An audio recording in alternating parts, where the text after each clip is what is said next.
Hey guys, how are you? We're going to be doing a UFC 271 preview, giving our predictions and betting tips for the weekend. Make sure to stick around for the final bets we placed. We're also joined by our new partner, Angelo from We Want Picks, to give us his tips for the weekend to get those winners that we want.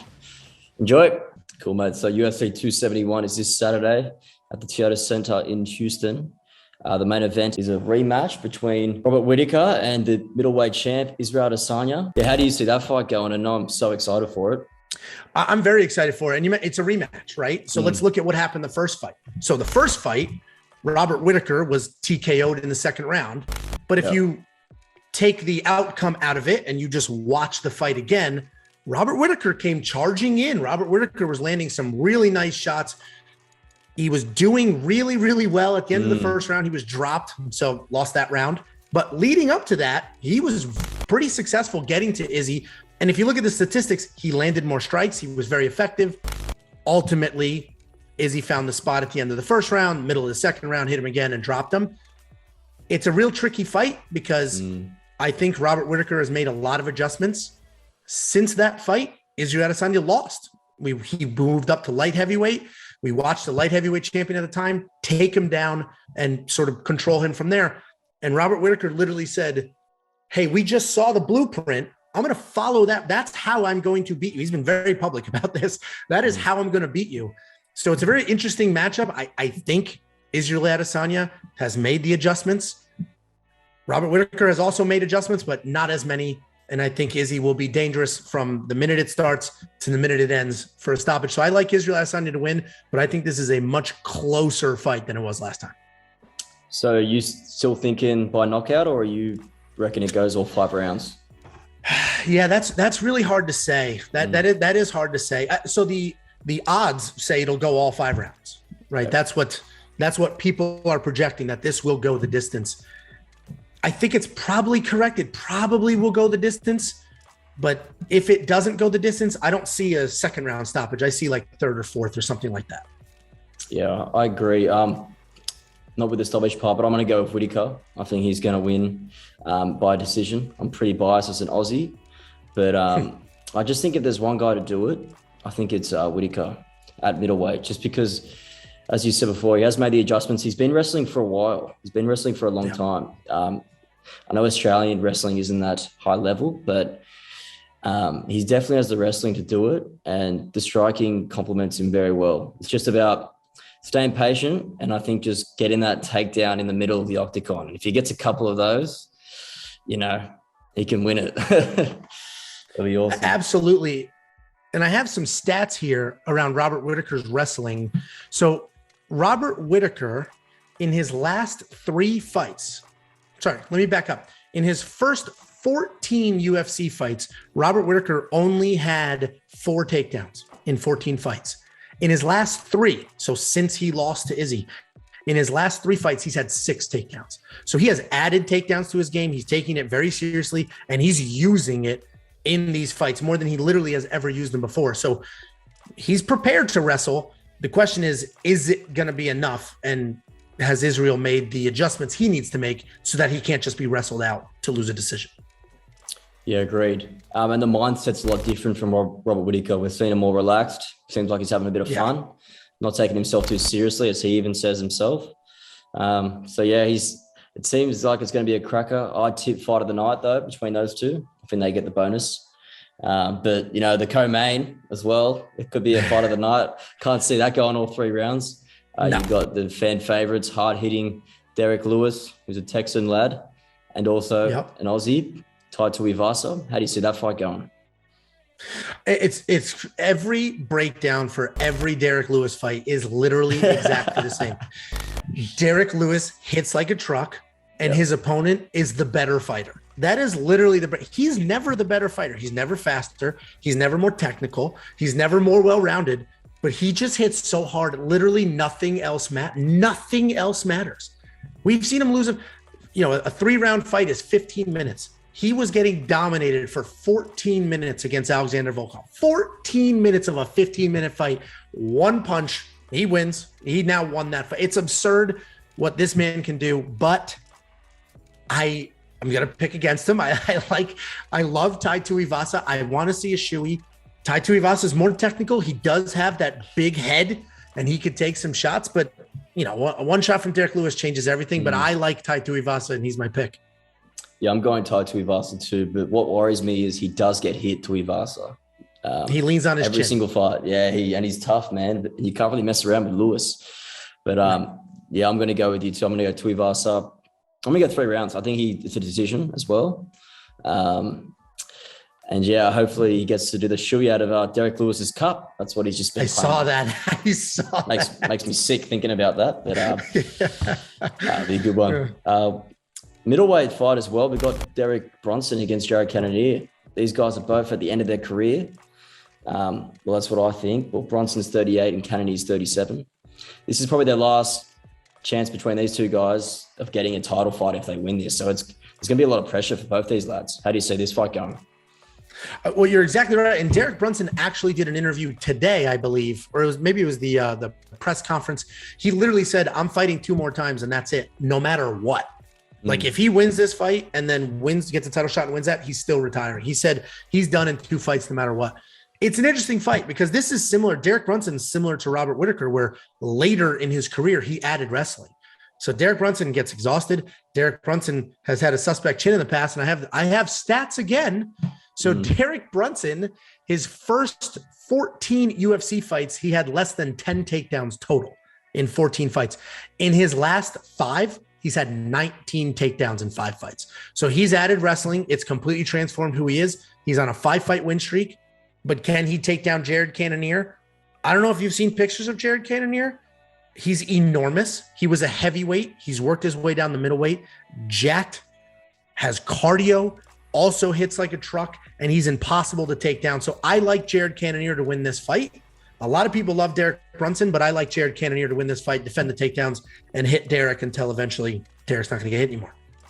Yeah, agreed. I'm going to go Cannonier as well. But, man, Whittaker, he really exposed him last time they fought. So, and Brunson, he's been on an absolute tear. He just beat Darren Till he dominated him. He dominated Darren Till. So, yeah, that's going to be an exciting fight. And then we got a bantamweight fight and also a lightweight fight. Are there any other fights on the card that you're excited about? There's a couple. So the bantamweight fight and the lightweight fight you just mentioned are really good. We have Kyler Phillips. The fight before Jared Cannonier is Kyler Phillips versus Marcelo Rojo. These are guys that are newer to the UFC, but they do not care what happens to their bodies. They almost don't care if they win or lose the fight. They just go out there, put in 100% effort, and they are just willing to die out there and to put on a show. I actually think if the fight of the night is either going to be the main event or the Kyler Phillips Marcelo Rojo fight. Kyler Phillips is a ridiculous favorite, like tremendous favorite in that fight. But I think it's much more live than the odds. And I actually think that will probably be one of the most fun fights of the night. Their guys are super small, super fast, and just willing to go at it. Yeah, cool. And the lightweight, you got Bobby Green against, who's the opponent? My bad. Nasrat Haqparast. And he just lost to our BetU ambassador, Dan Hooker. Previously, but how do you see that fight going? Because they're both very high skilled.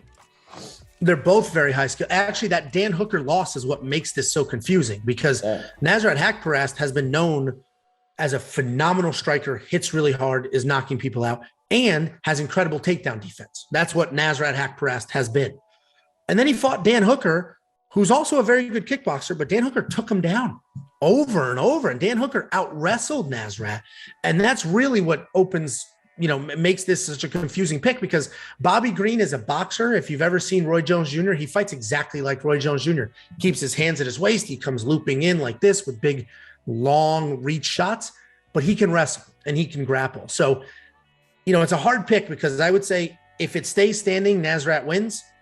But if Bobby Green watched that Dan Hooker fight, he knows, okay, if I take him down, I can get this done. But not to make this any more confusing than it already is, going into that fight with Dan Hooker, both Dan Hooker and Nasrat, because of COVID and everything else, had ridiculous visa issues, and they arrived like one day before the weigh-ins, and usually they arrive a week before. So, there was a lot going on. And I think Nasrat's mum passed away as well, leading up to that fight. So, hopefully he's got less pressure this time, and he can just go out there and have a really good performance. I'll show you my bet that I put on this week in I think it's round 6 of the BetU. It is round 6. And what I love about what I love about BetU is it's risk-free, right? So you can put together some pretty ridiculous undercard parlays or multis, as you call them. And if it hits, good for you. And if it doesn't, okay, well, I shot my shot and it is what it is. On to the next week. Exactly. So I actually didn't go too risky this time because I haven't been too good with my risk-free betting. But I'll just quickly my bets. Here we go. So I've got. If it helps, I lost all of mine last week as well. But I was like, all right, well, it's risk-free. I'm 0 from 5, but people are winning big time. So I've got to listen to them. I'll listen to you. So yeah, I've got Tuivasa and Robert Whittaker. So we've got some good odds here. 255 for Tuivasa and Whittaker 330. And then I've also got the Rams. Those are great odds. Those are great odds considering those fights could genuinely go that direction. Robert Whittaker is not getting anywhere near the respect he should be getting. I think everybody's just seeing, it's a rematch, more of the same. But, I do like Izzy to win, but Robert Whittaker is stupid live. And those are good odds for somebody as live as he is. See what happens, eh? And then for the NFL, are you a NFL fan or what's your go? I am. I'm from the Northeast. I'm from right outside of New York, so I'm a New York Giants fan. So neither one of these teams matter to me. But it is a really interesting Super Bowl. You picked the Rams to win. Yes, I did. I did go the Rams. I'm a 49ers fan, and they beat us last week, which is pretty heartbreaking. But yeah, we got the Rams at his old 49 in Cincinnati, led by the man Joe Burrow. They're 265. So, man, it's going to be a good game, but it's at LA. So how do you see that going? Yeah, it will be an interesting game. And, Joe Burrow's doing so well. He's setting all sorts of records regarding his age and the amount of time he spent in the league doing what he's doing. The reality is, I think those are factors, right? He's held up to the pressure so far, but this is a lot of pressure for a young, new quarterback in his own state. Like, there's so much pressure there. So, it is tricky. It should be a really fun game. Man, the Bengals and what they've been able to do is just absolutely incredible. So much pressure, so much going on, but I got to go with the Bengals. I love an underdog. I picked Izzy to win. I will be rooting for Whittaker. I will be rooting for the Bengals because, he shouldn't win a Super Bowl. Not now, not at this point in his career. So I'll be rooting for it. Yeah, they seem like the Rams have everything going for them. Home field advantage. The defense is so experienced, and Stafford's just been really consistent. So, you got Odell Beckham Jr. on the wide receiver. You got, who's the other guy that's been killing it? Forgot his name, but man, it's going to be a good weekend of sport, that's for sure. Absolutely. And I love when the UFC used to do this all the time. They'd call it Super Saturday, and they do a pretty big event. They got away from it for a little bit. So I'm glad they're doing it again. And you mentioned Matt Stafford. That's incredible. He was also at the tail end of his career, bouncing around. Like, man, people don't know what to do with him anymore. He's a little older. Had one of the best seasons he's ever had. So you've got a brand new, young, up and coming quarterback versus a tried and true vet that really just never got to where he wanted to go.